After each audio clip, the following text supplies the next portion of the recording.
I'm actually my lighting can't speak. You killed it yesterday. Thank you. So cool. I was telling everyone that like it's really boring to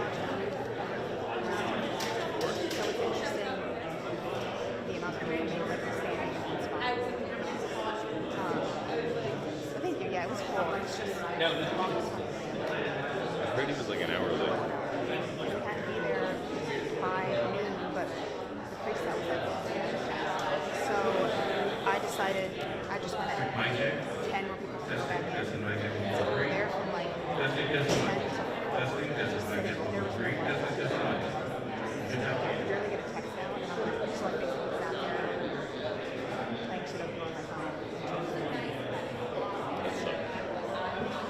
Anyway. Well, you killed it. It was so weird that they did this whole demonstration of like all the baby ships, then doing the old and like plane stuff, but they didn't do it when anyone could see it. It was like obviously out in the water. So we were all just like watching on the screen. Like, the planes could probably go over here and do something. Yeah. Like, It's almost like they fly if you go. no, yeah, they demonstrated how they could take off from the boats, how they landed on the boats, and the announcer was like using all this jargon. Or maybe not. He was like, sending on this is fly. I'm like, Yeah. yeah, I'm like, and then they would show on the screen like a submarine, and people would start like, yeah. I'm like, is this like a real submarine? Like, this is where you're going. Like, why is that going on?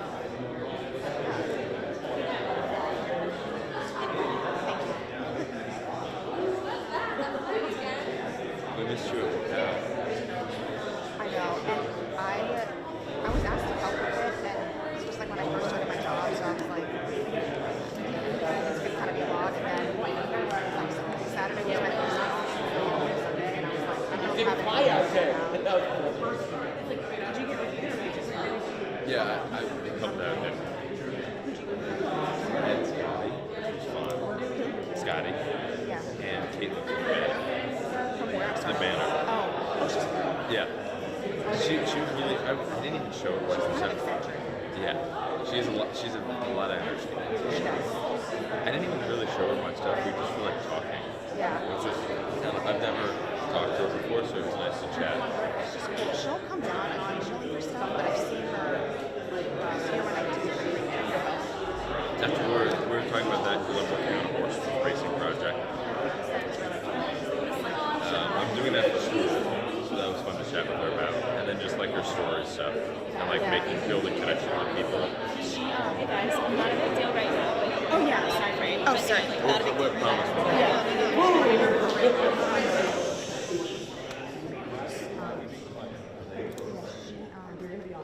She posts on Facebook a lot of like very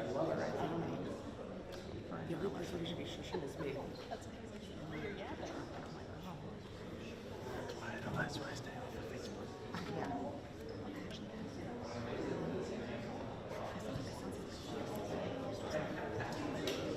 Some people, their story is their story. Yes. I know. I never share. Even like in my Instagram, I subject to my Facebook so that my family knows my Instagram is and I don't share my pictures. Because we don't have to do it just I know the comments and stuff like that. I don't really share all this football and like other stuff. That was in everybody's stream though. It was in everybody's.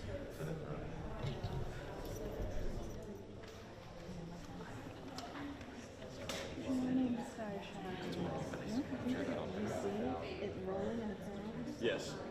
Without an incident.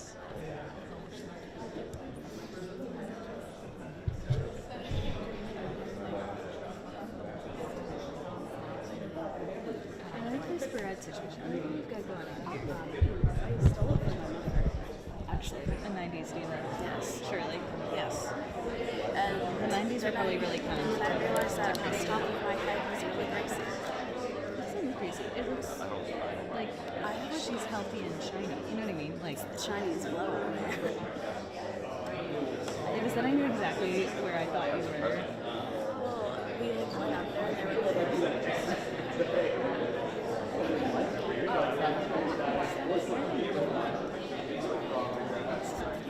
This is Blaze.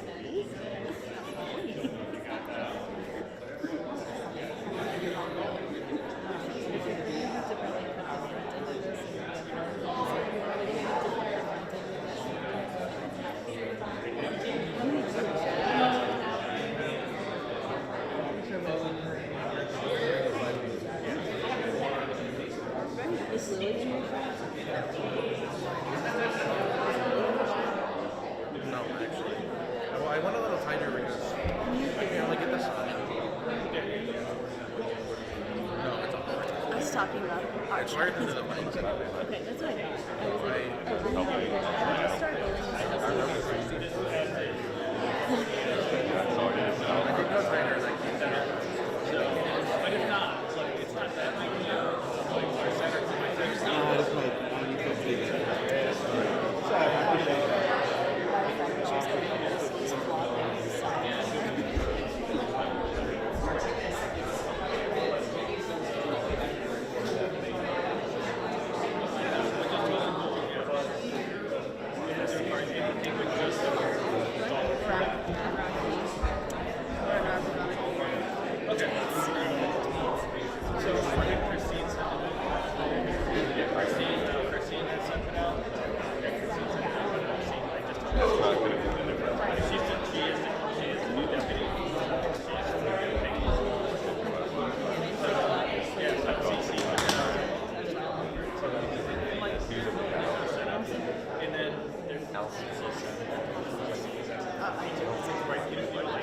I don't care when they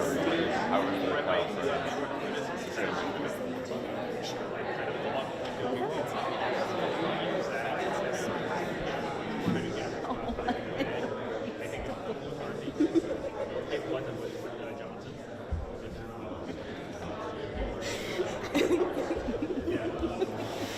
I saw him on the street and I think he was no, literally me. Me walking down this cafe. You two were seeing this for the first time.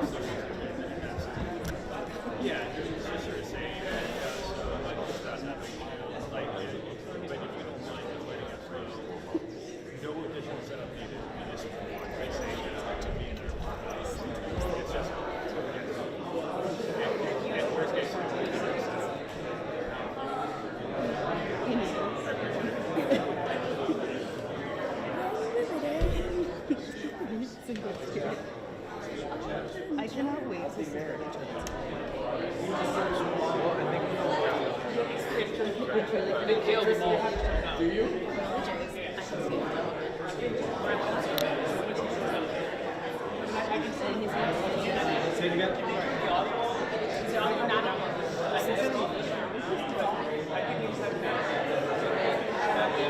They don't turn it on until he's like,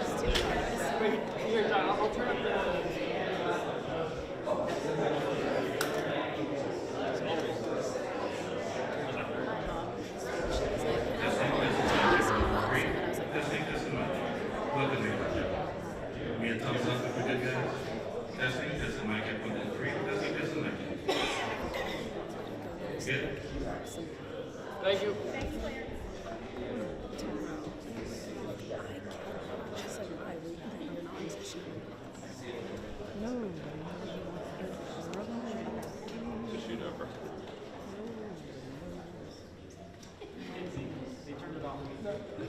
Yeah, that's what they do. That's what they do. I think that's.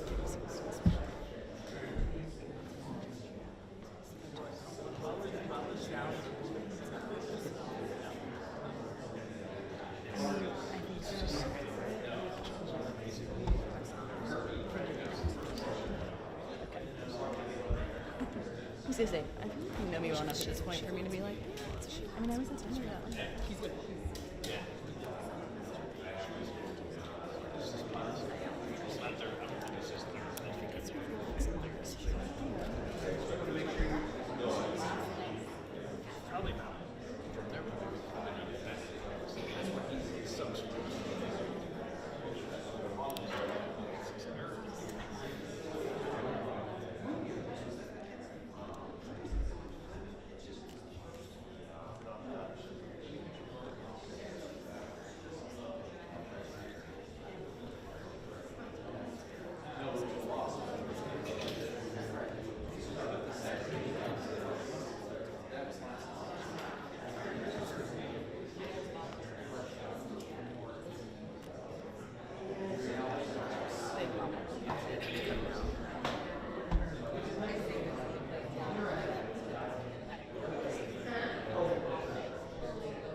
Like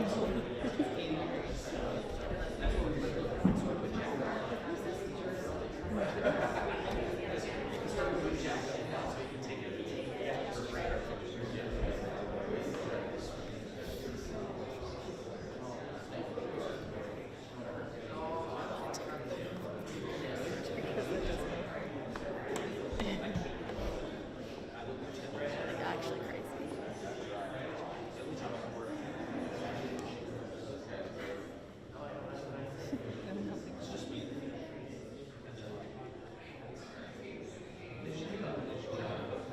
Congratulations to all.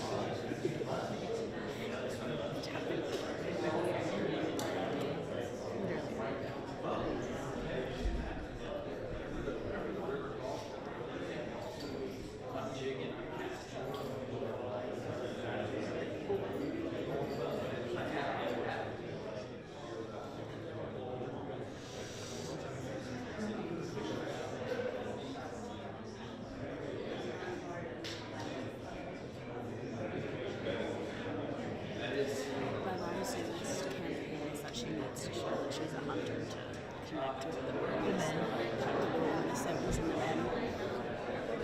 So we have a hunting club. And so my dad's like, we can go and take her out of the season. She posted videos of her hunting. Show me.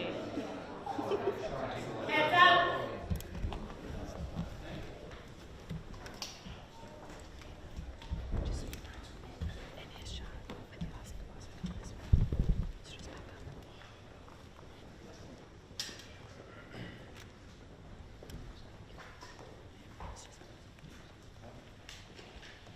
Well, good morning, everyone. Here we are again on another day of Democrat shutdown. So I wanted to come out and just share with you some thoughts, answer some questions, tell you, I guess, reiterate the simple truths of how we got here. Those truths have been obscured just a bit because the Democrats are in a relentless effort to spin the facts. But it's always good when the facts and the evidence are on your side. And I don't want you to listen to the arguments of politicians. If you're watching at home, I want you to look at the real facts. And I'm going to try to here in a very abbreviated summary manner to present those to you. And the facts are very clear.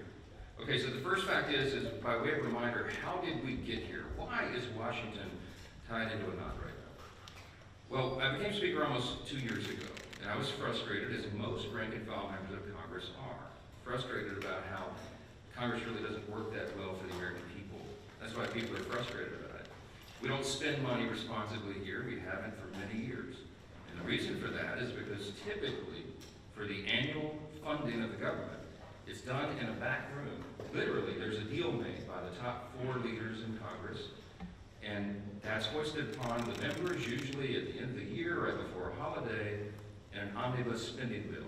Sometimes the bills are thousands of pages long, and it's always said that few members have fully read it or understood it. That's largely true because they weren't involved in the process. So when I became Speaker, I've been doggedly determined to make this House and the Senate work again, to do right by the American people, to get the process, to rebuild the muscle memory, to get back to the way it is supposed to work. And what does that mean? It means that Congress is supposed to carefully deliberate over 12 separate appropriations bills every year. Why? Because we divide the spending of the taxpayers' funds into 12 categories so that everybody can go through that. And all the elected members, the duly elected representatives of the people, can come here and have a debate and a discussion. We do that through the Appropriations Committee, they're the specialists on it. The members of the House and Senate who work on it around the clock, 365, every day of the year. And then they put together a product, it goes to the full body in the House and then the full body in the Senate, and they work on that together, and they come up with the most efficient and effective way that they can build consensus around to spend the taxpayers' funds. Well, we started that process back this year, and I'm so proud to tell you that we're rebuilding the muscle memory. It's like pushing a boulder uphill, but we've got it done. And we worked 12 separate appropriations bills through the House Appropriations Committee. I mean, they worked hard in a bipartisan fashion, Republicans and Democrats. They worked on it steadily. We got 3 of those bills on the floor. We debated them on the floor. We passed them on the House floor. We sent that over to the Senate. Meanwhile, the Senate passed 3 of their own bills off the floor. That hasn't happened around here in many years. And all that process that I just described takes a lot of time, a lot of work, and energy and effort. And our appropriators, while they were working in good faith, they ran out of time. Why? Because the end of the fiscal year is September 30th, not December 31. And so the clock was just running out. So what we did, because Republicans are in charge of both houses right now, is the responsible thing. Leader Thune in the Senate and I in the House, we sat down with our appropriators and we said, let's come up with a simple stopgap measure to keep the lights on and keep the government open so that appropriators can finish this very healthy process for the people they represent. And so we put together a very simple, clean, continuing resolution. Why do we say it's clean? Because there's nothing to it. It's 24 pages. It's the bare minimum. It just says, keep the status quo, which, by the way, for all my Democrat friends, is the Biden-era policies and spending that we haven't been able to fix yet. We're in the process of getting appropriations done to repair all that, but we needed more time to do it. So, in a bipartisan fashion, Democrats and Republicans got together and said, you know what, fine, let's extend this until November 21st. The Democrats in the House agreed to that. That was the date. We put that bill on the floor, we passed it out of the House in bipartisan fashion. And we sent it over to the Senate. Well, now we expected, I thought, that Chuck Schumer would do what he's always done. The man has served in Congress 3/4 of my life, I think. And he has given impassioned speeches over the year, most recently in March of this year, that you have to fund continuing resolutions. You can't shut the government down because it's irresponsible and painful to the American people. He was right in March. He is not right today. Which leads me to fact number 2. Fact number 1 was how we got here. Fact number 2 is why are we in this mess? Why did Chuck Schumer change his tune? And why is he now saying exactly the opposite of what he said 6 months ago? A picture's worth 10,000 words, okay? This is a copy of the Washington Examiner. Zoom in on that, all right? You can't see this at home. I just had this on my desk in a big stack. I found it. This is March. This is published March of 2025, March 26th exactly. It's a picture of Chuck Schumer looking very upset, very angry, walking out with a box, and all the House Democrats depicted their character, saying that he's an enemy of democracy. Why is he an enemy of democracy? Because the far left base in the Democrat Party has turned on Chuck Schumer because he did the responsible thing to get the lights on. Why? Because they want him to show a fight against President Trump. So Schumer doesn't want to be in this situation again. So he said, my gosh, he got his staff together and he got the far left wing of the party. He said, what do you want? What do you want me to fight on? So they created a red herring. A red herring is a distraction. They decided that they would pick a fight on health care. Let me look right into the camera and tell you very clearly, Republicans are the ones concerned about health care. Republicans are the party working around the clock every day to fix health care. It's not talking points for us. We've done it. A big part of the One Big Beautiful Bill, the Working Families Tax Cut, was to fix health care. Health care is broken in America. It's too expensive. The quality of care needs to rise. We need more access for more people, and we have lots of ideas to do that. But that issue is for debate in the next 3 months. It always was. We have members working on that. The tax credit, the subsidy you've heard about that expires December 31st, there's a lot of thoughtful debate and discussion that has already been going on about that and will go on about that. But that's a December 31 issue. So Chuck Schumer is scrambling. He has to have an issue. None of their policies are very popular. So they decided to lob onto health care. And he decided to claim to all of you that is the issue with government funding. It is not. They're two totally separate things. The clean continuing resolution would simply keep the lights on so that the members in the House and Senate can have those debates on health care. We were always planning it. We have been working on that very issue. But they're delaying it because they needed a red herring. So in his desperation, it's a fact number 3. In his desperation, they decided to create the red herring. They decided to claim that this is all about health care, which the September funding issue never was. That's a December policy issue. He tried to create it as a September funding issue. And in his desperation, they hastily filed an outrageous counter proposal. It is a wild wish list of big government liberal nonsense that we can't do. Their priorities that they crammed into this. Now remember, a simple 7-week stopgap funding measure, the CO, we passed out of the House in bipartisan fashion was sent over. And Chuck Schumer filed a counter proposal. Now this is his words, not mine. These are not Republican talking points. These are the facts. Two exhibits real quick, because I've shown you before. This is page 57, an excerpt of his bill, section 2141, where you see right there that they want to repeal the health subtitle of the big, beautiful bill. The one big, beautiful bill the Republicans got signed into law July 4th. The working families tax cut, we're so proud of that because it has so many amazing things for all the American people. A marquee piece of legislation. But among the most important were the reforms that we did to healthcare wide, because Medicaid, for example, is broken. Medicaid doesn't work well. It's underfunded and it was full of fraud, waste, and abuse. And we took our opportunity to fix that. And we did. So what did we do? We went into Medicaid and we said, we gotta stop the waste and abuse. We gotta make sure that illegal aliens are not on Medicaid.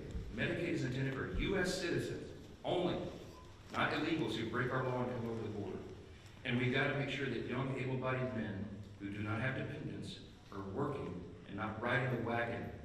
Work is good for individuals. It's good for the communities they live in. It's good for their own well-being and for the people around them. And so we said, don't sit on your couch and play video games. By the way, also not a talking point. It was an AEI study, I think one of the organizations that pulled this, and most of these young men who are not working are sitting around literally playing video games. Get back to work. So we put that in the law. And the big thing was making sure that an estimated 1.4 million illegal aliens are no longer riding that wagon either. Why? Because Medicaid had to be strengthened. Medicaid is intended for the elderly, the disabled, and young pregnant women, as I use an example, who are in difficult situations. They need the resources desperately, but the resources are being drained by people who were never intended to be there.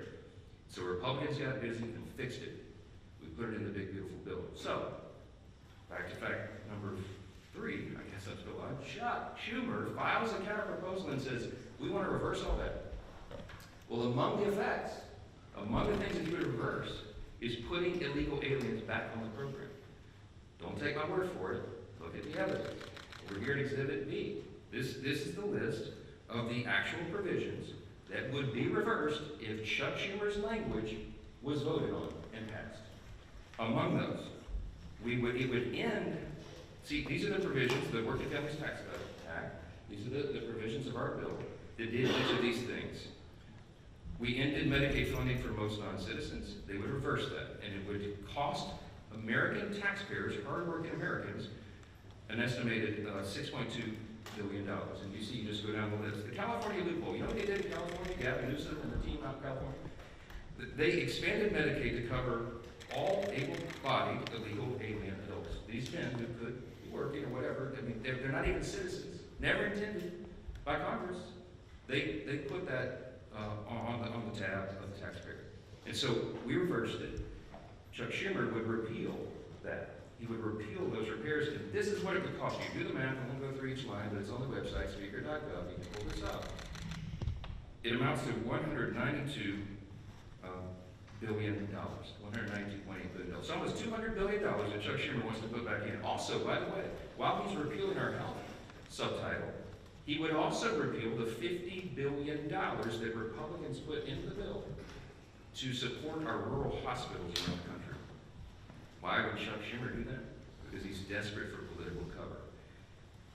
Let me keep going on this. By the way, these are enhanced COVID-era spending under Joe Biden for all this healthcare stuff. It was stolen, fraud, waste, and abuse, right throughout the programs, and we fixed it, and they want to reverse that. By the way, this has always been what the Democrats wanted to do. You all remember, I know, the 2020 presidential election. We've all seen the video over the last week or so, where they asked every single candidate for the Democrat nomination on the stage running for president, is it your intention to give health care to illegal aliens who come into the country? Every single one of them raised their hands, including Joe Biden and Kamala Harris, and that explains a lot of this. All right. That's the facts. And I went on all the shows, I've been on all the programs, as many as I can, to just lay this out. And on some of these programs have been followed by Chuck Schumer or Hakeem Jeffries back and forth. Not one time have they been able to refute what they themselves put in writing. I hope that you will ask them about this. I hope that you will ask them, if it is indeed not your intention, why did you say that? Why did you do that? This is a key part of what they put into their counter proposal, which, by the way, amounts to $1.5 trillion in new spending that they want to strap onto a 7-week, simple, 24-page stopgap measure to keep the lights on so you can go to work. Fact number 5, don't ask me because here's the answer. Why aren't you negotiating? There's nothing for us to negotiate. The House has done its job. The House Republicans right now are working hard in their districts all around the country. They're meeting their constituents' needs. They're going and explaining and providing the answers, and they're trying to help them navigate through this madness.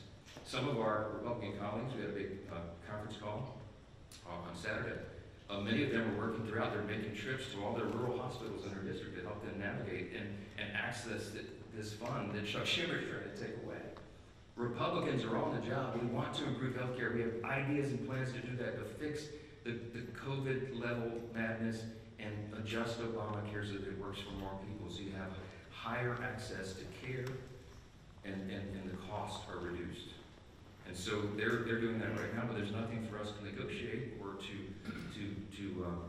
debate right now, because the House already did that. The House did its job. We passed our bill. We did the job to keep the government open, and now it's on the Senate Democrats. And that's the final fact, and I'll take your questions. Fact number 6, hold on, wait. It's just a tease. The ball, I have to finish my case. Here's my closing argument. The ball is in the court of the Senate Democrats. There's only a handful of people in the country who can solve this problem. There's 47 Democrats. Well, 46 and one who caucuses independent, I think. I lose track. But there's about 47 of them. They caucus together as Democrats, okay? Here's the problem, remembering from civics. We don't have enough Republican votes to fix this. Because it takes 60 votes in the Senate to break this impasse, to open the government. There's only 53 Republicans in the Senate. We need some Democrats to be thoughtful and responsible and do the right thing. Because why? Because real people are being hurt. And all these purposes, as a mayor of New York City, the once cradle of capitalism, the largest city in America, it's stunning. And I think it's stunning to Chuck Schumer too, because while he's a far-left politician, he's not nearly as far-left as these guys, as they want him to be. And so he's trying to find political cover, and in doing that, he's hurting real American people. Who's being hurt? Women, infants, and children on their nutritional programs that are now stalled. Veterans' health services that they desperately need and demand. Go down the list. We've got our troops, Border Patrol agents, TSA agents serving, trying to protect America without pay right now. Half the federal civilian workforce is effectively laid off right now, furloughed. They can't go to work. They don't have the money. Chuck Schumer, for political cover, decided to turn off the funds, and real people are getting hurt. FEMA services. I keep saying this because I live in a hurricane state. We're in the middle of hurricane season, and flood insurance policies cannot be renewed or purchased right now because Chuck Schumer's playing political games. This is real pain for real people. I can go on.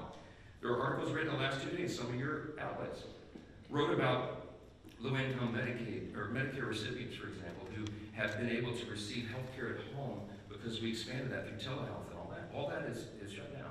Yet people with autoimmune deficiencies who are also disabled, they cannot go visit the doctor's office. So thankfully, mercifully, they've been able to be treated at home. But all that just stopped. So people are canceling their health appointments with their physicians. It is vitally important for them to stay alive because Democrats over here are playing games.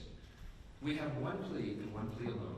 We need a handful of Democrats to stop the madness, reopen the government, so that we can get to these critical debates about the year-end policy decisions with regard to the further reforms to health care. Plain and simple, that's where we are. That's the facts, and everybody can draw their own conclusions. Don't listen to the words of politicians. Look at the actual evidence and the facts. And I think the case is very clear. Yes, sir, because you're standing up. Go ahead. Jeffrey just challenged you to a debate on the House floor today. Do you see yourself debating him, or would you? When the poll says that about 13% of the people approve of your messaging, then you make desperate pleas for attention, and that's what Hakeem Jeffries has done. Look, my friend Hakeem had his shot.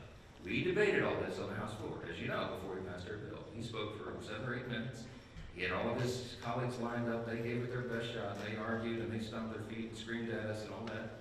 And still, we passed the bill in bipartisan fashion and sent it over to the Senate. The House has done its job. I'm not going to let Hakeem try to pretend that he's theatrics. I mean, This is a Chuck Schumer decision. The ball is in the Senate's court now. The House has done this. We don't need to waste time on that nonsense. Those debates have been had. Khalid's a friend, and I mean, Hakeem is a friend and a colleague. I respect him, but we all know what he's trying to do there. Yes, Speaker, so are you just out until the Senate votes for the CR? I'm anxious to get my folks back. And look, I want to bring the House back into session and get back to work, but we can't do it till they turn the lights back on. We need Chuck Schumer to reopen the government, and as soon as he does that, we'll bring everybody back here. Yes, back right. Yes, sir. Speaker, why not call it back in the Senate? Because with respect to what we said at the start about being partisan passing funding bills, there are still 9 funding bills to pass in the House. Yeah, well, we remember, we passed them through the House committee, they're out of committee, and we'll get them on the floor. And the appropriators have been working, and they are working as we speak, on trying to figure out which packages of bills we can move to the floor next. And there's some really good discussion that's been had. I myself have spoken to Democrat appropriators on the other side about these things and our commitments to move that and do it. I'll tell you, I mean, this is not some sort of confidential thing. I had I think a fruitful discussion with Senator Patty Murray about 2 days ago, a day or so ago. And I told her it is my full intention that if we break this impasse and we put these bills together, we have 3 of them in conference committee right now. Whatever the conference committee comes up with, I will put on the floor. I'm ready to go. But we've got to open government up so that they can move to that next level, so the conference committee can get that work done. That is small D democracy at its best. You get R's and D's, everybody in the room, and they hash it out, and whatever that final product is, we will move through the process. So we need to build government to do that. Yes, sir. Mr. Speaker, I know your contention is that the ECA subsidies don't end until the end of this calendar year. Do you disagree with the Democrats' position that these insurance companies are setting their premium rates now, and that people are going to have to make open enrollment decisions in the very near future? Yes, part of the reason that you have to have this discussion now? Yeah, they've been saying that some of the insurance companies will be sending out notices in early November. The last time I checked, it's October 6th. We have the entire month of October. We'll stay here around the clock to work through all these things, but we have to get government open again to do it. They're trying to obscure the issue. We are talking about a simple funding measure that the Democrats themselves have voted on over and over and over. Chuck Schumer, they voted on it 13 times during the Biden administration. This is the exact same thing that was on the floor in March when Chuck Schumer, I should have brought his video and let him give you the speech of why it was so important to pass it. Nothing has changed except politics. So that's a political issue that they're trying to make up. Yes, Mr. Johnson, thank you. You mentioned that there is no negotiation to be had, but you also acknowledge that funding the government has to be bipartisan. So is the only way out of this for Democrats to completely drop their demands? Is there anything that Republicans are willing to give? And have there been any conversations? It doesn't seem like the two sides are talking. I'm so glad you asked the question. Why aren't you dropping all of your demands so that it makes it more palatable for Democrats to join you? I didn't put any on the CR. Leader Thune and I have tried to explain this a few times. There's nothing for us to negotiate. I cannot go to the CR and go, you know what, Democrats, you're right. Let me take out these 3 Republican priorities. I didn't add a single Republican policy or priority or preference to the CR. It is 100% totally clean. It is an exact status quo replica of what we're doing right now, which again is Biden-era policies and spending levels. To our great chagrin, but in good faith. I presented that because I didn't want to play games. We are responsible. We're not going to shut the government down for people who desperately need these services and all these things that I've said are stalled. And so we didn't, no gimmicks, no tricks. There's nothing that Leader Thune and I can go to Chuck Schumer and say, you know what, okay, we'll pull this off. Would that make it better? No, I don't have anything to give. I didn't put any of our priorities on the spending measure because, again, all we're trying to do in good faith is get 7 more weeks to finish that appropriations process that we've been all so excited about. Jay? Who will own, if you're not able to extend these subsidies, which is a possibility, it seems, who will own the political impact from that if health insurance does go up 200% as people are warning? That's putting the cart like a mile in front of the horse. I know. I believe that the subsidy issue, that's the December 31 issue, is a complicated one. It hasn't worked well. It's filled with abuse. We have a lot of ideas on how to improve upon that if indeed it goes forward. And I mentioned yesterday, there's 535 members of the count House and Senate, and there's probably 400 different ideas on how to fix that. But we need the next couple of weeks to have those vigorous, deliberate debates, which is how the process is supposed to work. So I'm not gonna forecast how that comes out, and neither could any of you, because those debates haven't been held yet. And that's kind of the irony, because Chuck Schumer is saying something that he knows isn't true. He's saying, oh, you guys snap your fingers. You and Leader Thune go in the back room and tell us how that's gonna be resolved today so we can reopen the government. That's impossible for me to do. I have to have the input of all of our members so that they can figure that out. So that's part of the process. Last question, Mr. Speaker. Can you just talk a little bit about, in reference to a conversation you had with Senator Murray, have you been personally lobbying any Senate Democrats to switch their votes in support of the CDR? No, they haven't exactly been ringing my phone off the hook, okay? I'm open, always have been for dialogue with anybody about that, but I think she wanted an assurance from me that what I'm saying is true and that we have every intention of moving the appropriations bills. And I said, yes, ma'am, of course it is. I say the same things privately that I say publicly. We are consistent, and that's why it's easy for me to stand up here and share the facts. When the simple truth is on your side, you have nothing to hide from. I'm just presenting it to the American people. This is the fourth time we've done that. I hate to drag you all out and go through all the details, but I've got to put on the case over and over because repetition apparently is the key to this. People are starting to recognize this is not a Republican shutdown. It is a Schumer Democrat shutdown. Again, why? Because they needed political cover. It's shameless. It is sad. Real people are hurting, and it needs to end. They'll have another opportunity this evening. And I sure pray, I hope you all will, that a handful of additional common sense people on the Democrat side will change their votes, reopen the government, so we can get back to all these issues as we desperately want to do. Thank you all so much for being here.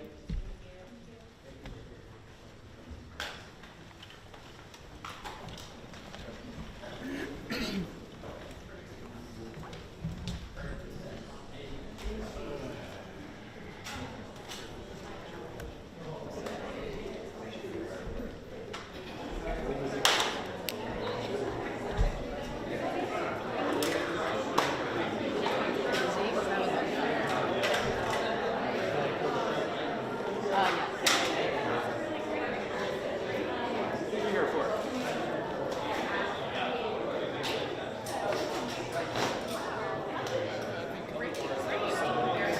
Very